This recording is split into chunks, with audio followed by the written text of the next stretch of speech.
Yeah. What's good, people?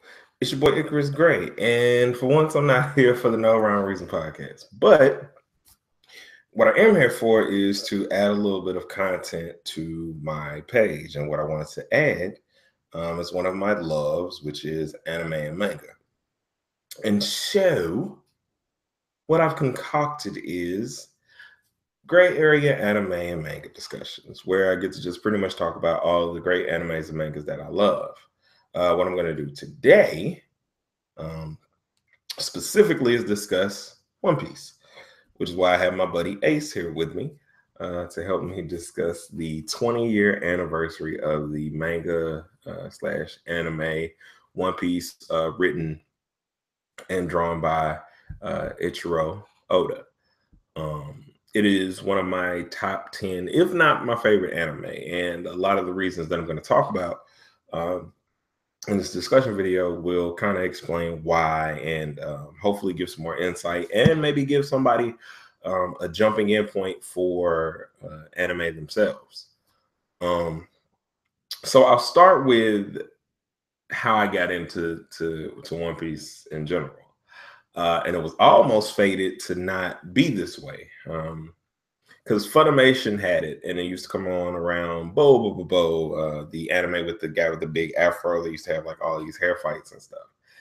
And it was terrible to me because I thought it was just a goof of an anime. And I thought it was like a cartoon, didn't like have any point or reason. The voice acting, was terrible for me for that anime. And I looked at it and I was just like, this just doesn't seem interesting at all. I normally like my animes to have more substance, especially my my shonen anime, which just for a quick description of what a shonen anime is, that's kind of animes that are like Dragon Ball Z. So your Dragon Ball Zs or just think something else, Gundam Wing or something of that nature, like where there's a protagonist that's relatable to people. It's normally marketed towards teenage and young age males. There's a lot of things that you can kind of get behind, ideals and things of that nature. And it's just really relatable for a younger crowd. So it just gives you something that you kind of build up on. A lot of the tropes or cliches of shonen manga are: you see a bad guy, you beat him up, you get stronger. You see a bad guy, you lose. You have to learn something about yourself, you train, and it's just all these different things that you kind of see regularly. Anyway, but back to my story of how I got into One Piece. So I started off hating it because of how it was presented to me. But around 2009, maybe 2010, I started to read the manga, which kind of gave me a different outlook on it. Because I was kind of able to see it from different like that. I was like, oh, well, this seems not goofy and extremely outlandish in a bad way. The humor here is good, well-timed, and well-written. Maybe I should give this another shot and maybe just watch it subbed. So that's what I did. I went back through when I watched One Piece for the first time, all the way through, and I started to see a great development. And it was really, really fun. And I was like, oh, wow. So it doesn't just stay in this silly phase. It gets serious. Like there's character development for a lot of the different characters. And that was working for me. And it was something that I was interested in. And so I'm like, I'm really happy about it. And I watch it all the way through. But at this point, I'm still surface area with it. Because I'm not really understanding the depth of just how great this anime is, manga as well, excuse me. So what ended up happening is you fast forward to about 2 years ago. My fiance watches anime as well, and I was looking for some things to kind of suggest to her. I wanted her to watch some of the things that I'd watched growing up or that I was watching now, to kind of share these things with her. And somewhere along the line, I got her to start watching One Piece. And it was at this point that I had just like a year prior watched it for the first time all the way through. Like wherever I started, wherever the anime was in 2009 or 2010, and didn't really get the full picture at that point in time. So I had already just watched it through a year before. But anyway, so now I'm getting her to watch it, and it kind of inspired me to watch it again because I don't have any problem binge watching animes. I enjoy them very, very much. So as I go back through and I'm reading the manga at the same time, I start to see a pattern. And it's this great interwoven storyline that Oda writes. And I start seeing subtle signs that were in chapter 4 of the manga that didn't show up until chapter 435.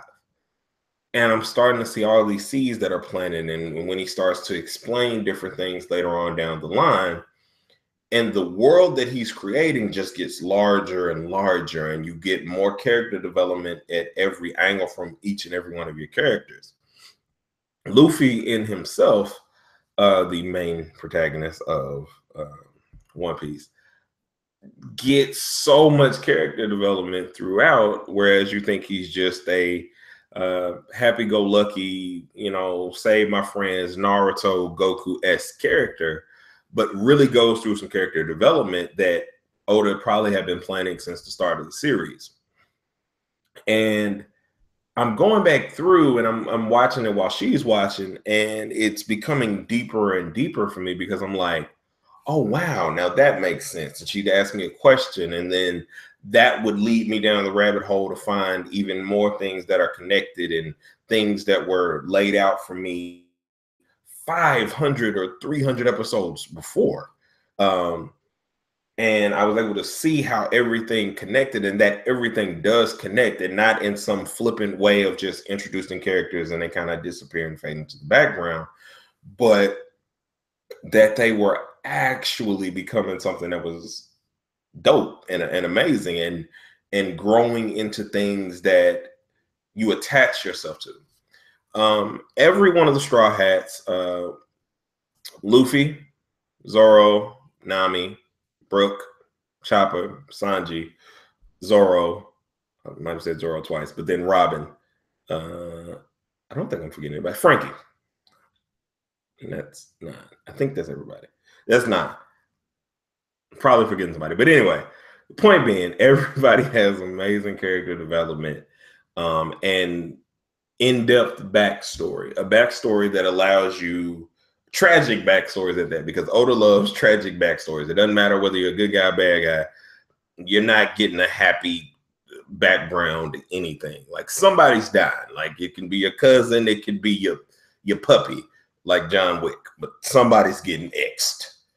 But he makes you feel for these characters in different ways. Like even bad guys that you hate, you get an understanding of at least why they're doing what they're doing.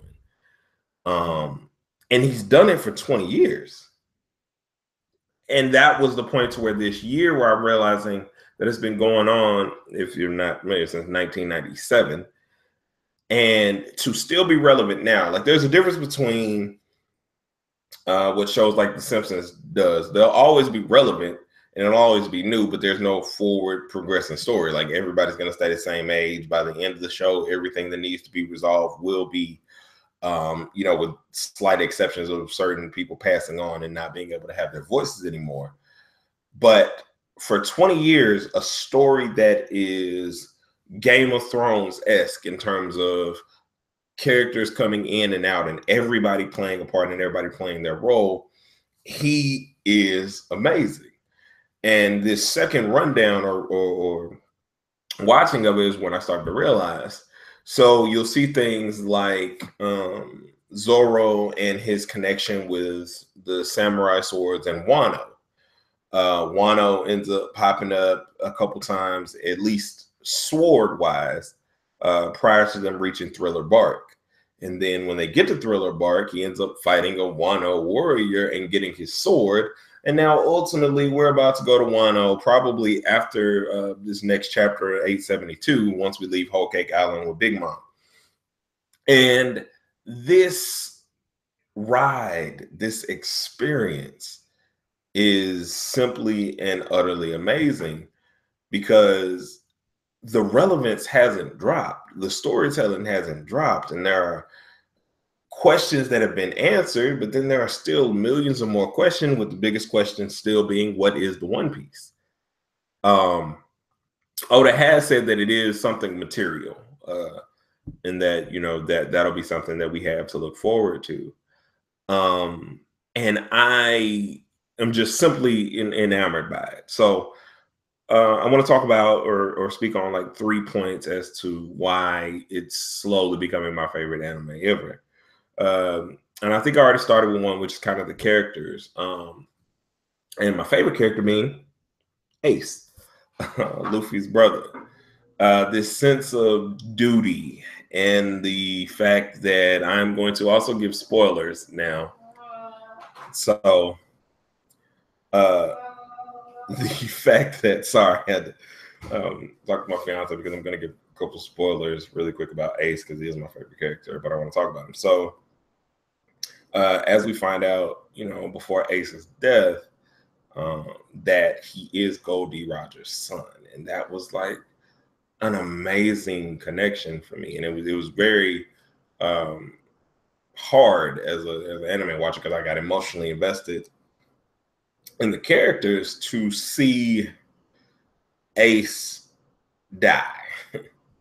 Because I wanted him to kind of, I thought he was going to train Luffy. I thought he was going to kind of, be there to kind of guide him through some of these things. But Oda took him to a whole nother level by allowing him to die. And when you start with Ace, you just see Ace's or Luffy's strong older brother, who's a member of a Yonko's fleet, who's one of his second or third in command.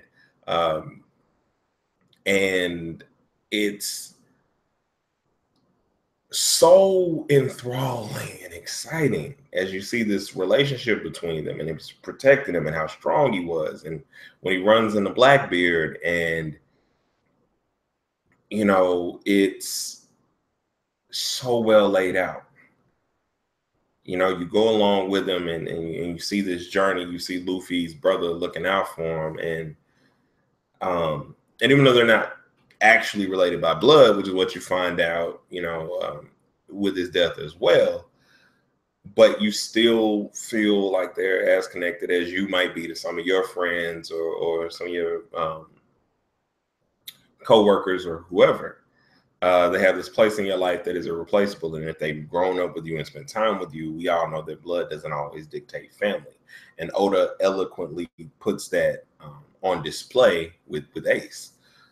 And when he came on the scene, like, he's a Logia user and he's fire. He had the Mirror No Mi, which is the fire fruit.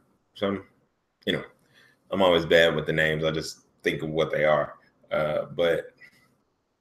And I love elemental powers in anime. And Ace is this big flaming ball of fire. And it's dope. The way he controls it, the way he took out, the billions in the not Dressrosa, but in the Alabasta arc was incredible. And so he just gave this feeling of just badass. And normally when you have a badass in anime, you want to watch him. You want to follow who that guy is because he's going to do something that is freaking incredible. So yeah, that's a lot of why he's my favorite character. But like blah, blah, blah. Point number one being that I enjoy, the development of the characters and stuff. At least for him, and I'll get into some more characters a little bit later. But two is the storyline in general. So the storyline itself continues to build while growing. So it's like one part of the house will be finished in terms of the storyline, and then he adds on another part. So he'll answer or have Ace die, but then Luffy feels completely helpless and trains for 2 years. Stops the journey that he's had going for about a year knowing that he has to be stronger to succeed in the things that he wants. But it gives you all these different dynamics and plants to see that his crew realizes they need to be stronger for him too, because he's taken them on to reach all of their dreams, whether it be Sanji's dream of reaching the all blue, Chopper's dream of being an amazing doctor, Usopp's dream of being a brave warrior of the sea, Nami's dream of making a map of the entire sea, Robin's dream of having the poneglyphs or finding out what the poneglyphs are in terms of the void century, Frankie being able to build a ship that can sail all the seas and make it to the One Piece, Brooks' dream of getting back to Laboon, Zoro's dream of being the #1 swordsman. And all of these things are realized in different points. You see friendship, you see the fact that Luffy's dad being the leader of the Revolutionary Army is going to come into play in a major way. His other brother Sabo being a member of the Revolutionary Army is another thing that's going to come into play later. And you have all of these things that are laid out for you, worlds that are not just islands. Each of these islands are their own world. Elbaf, Whole Cake Island, Alabasta, Dressrosa, the Barate, Shabodi Archipelago, are all made to feel like their own living things, even Thriller Bark. So the story just gets deeper as you go along, but you don't feel like you're just being dragged along in places or somehow going slow. You're always wondering, oh, wow, I wonder how this plays into this. And it keeps you on your toes and keeps you interested. And so that's two, the characters, storyline. The third aspect that I love is the writing / humor of One Piece. So he not only has an in-depth storyline, the way he writes these conversations, or the way the translations, the conversations are then translated, come off as such heartwarming, heartfelt, funny, well-timed conversations that everything plays into itself. If you've been a fan for, since the beginning of One Piece, you get the inside jokes that are littered throughout the thing. But even if you were not a fan, it's still such great gag comedy. It's not overwhelming in some horrible way. It's endearing to where if you understand the characters, you then understand that this also plays a part in their existence and your enjoyment in the manga and anime. So I'm just amazed by One Piece, and like 20 years of this. So some other things I kind of wanted to, as I just ramble on, and please forgive me, this will get better as I do more of them, because I'm gonna do these gray area anime discussions at least once a day. I'm gonna talk about a manga I like, or an anime I like, or any of those things, or make sure I say gray area anime and manga discussions. Because I kind of want to start doing this. I love anime, and I love to talk to you guys about it and kind of get your feelings on some animes that you may like, and just kind of see, where we go from there. But yeah, back on this 20-year anniversary thing, you don't have very many shows that go on for that long in this way. You have sitcoms that kind of drag, that we kind of like, I don't know, you could have stopped around 7 or 8. You have cartoons that, again, like I said, don't have to have much character development or progress anywhere. This is 20 years in an industry where they literally are balls to the wall every day. Every week they have to have something out, with the exception of their holiday weeks like Golden Week in Japan and so on and so forth. But they have to continuously produce. It's kind of like, and given the level of,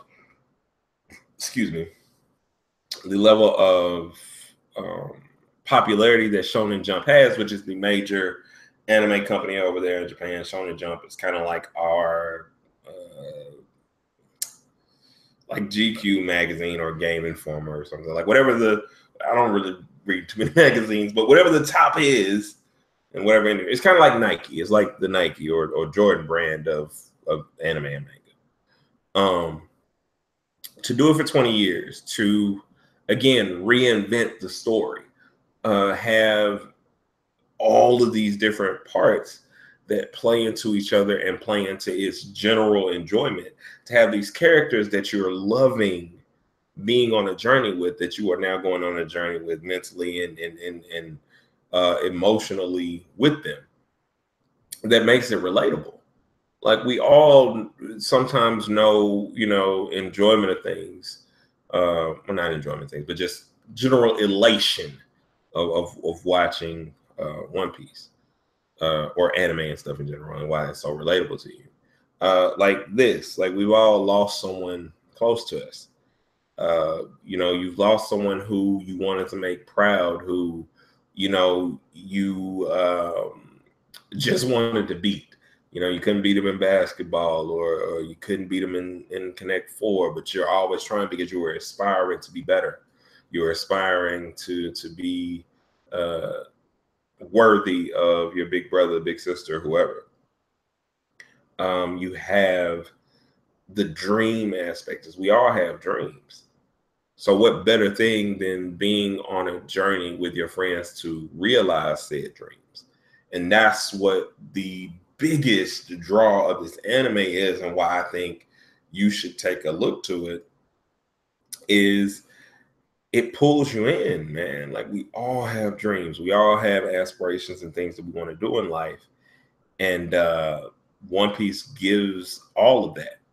It gives you a place for your dreams to exist. It gives you a place where your dreams kind of fly. And it is amazing and great that it's been going on for 20 years. So I'll kind of give you a little rundown of it, because I've probably been kind of going all over the place and talking about things that you may or may not know about. So One Piece is a story of Monkey D. Luffy, who wants to be the Pirate King. The greatest pirate of them all was Gold D. Roger. And he went out and he found this amazing thing called the One Piece. He found the One Piece, and before he was executed because he got caught by the Marines, he told people, he left everything that he ever had, his greatest treasure, the One Piece, in the New World, which caused the new pirate age. Luffy has always dreamed of being a pirate, and always wanted to be the Pirate King. And so he sets out on this journey to get a crew and become the Pirate King. So that's the general synopsis of what the anime is, and it kind of goes from there. Yeah, like, man, it's I can't really say enough about it, because it's cool, man. Like it's one of those things that I'm so glad that I got to experience, or am experiencing. Because it's when you get it and when you see all of the things that he's laying out for you, it makes it even bigger and even better, because you just want to see where these characters end up. You want them to reach their dreams. You're actively rooting for these fictional characters in a way that you would root for your cousins or whoever's close to you. It's amazing. And as I travel on, it's just so cool to be able to experience, and I'm probably repeating myself at this point, but experience One Piece. So I just want to say congratulations to Ichiro Oda for 20 years. I hope that it continues for a very, very long time. We're probably going to get it for about 10 more years or something. You never know, because eventually he does have an end to the story. But I guarantee in my mind it's going to go down as one of the top, if not the top, anime ever. But anyway, that was my discussion on One Piece, at least my admiration of it and why I kind of like it. And I kind of went through a couple things a couple people and characters that I like, and things that I like about the story. I'm gonna do more in-depth videos in the evening, like about it, because it's so thick that I couldn't do all of it like in one video. But I wanted to make sure that I got on here and celebrated the 20-year anniversary and just kind of talked about some things that I like, and I thought that would be a great entry point to the gray area anime and manga discussions. But coming up, I'll do some conversations about My Hero Academia, The Promised Neverland. What else am I gonna do? Jogging is a very, very new one. Robot X Laser Beam, and this might sound crazy to all of you, but these are also entry-level animes and mangas that you could kind of get into now that have kind of just started. With Bleach and Naruto being over, there's a space that is now being filled by these new animes and mangas that are great entry points for you. So I'm going to make sure that I talk about those too. Anyway, make sure you're subscribed. You're going to get dope anime and manga conversations from me. Dope new music and things coming soon. A complete revamp with some nice pictures and things also coming soon. But excuse me. Thank you for joining me for the first edition of the Gray Area Anime Manga or Anime and Manga discussions. Hope to see you guys back here again. Like the video if you did. Subscribe so that way you can get updates when I come back on the live. And next time, let's have a conversation or something down there in the comments, because I love anime. And if you have any questions or want to hit me up, all of my contact information is down there. I guarantee you I can suggest any of these things for you. But anyway, one more time, I want to say it. Happy 20-year anniversary to Ichiro Oda and One Piece. I will see you guys next time. It's your boy Icarus Gray. I bid you adieu until the next time with you. I'm out.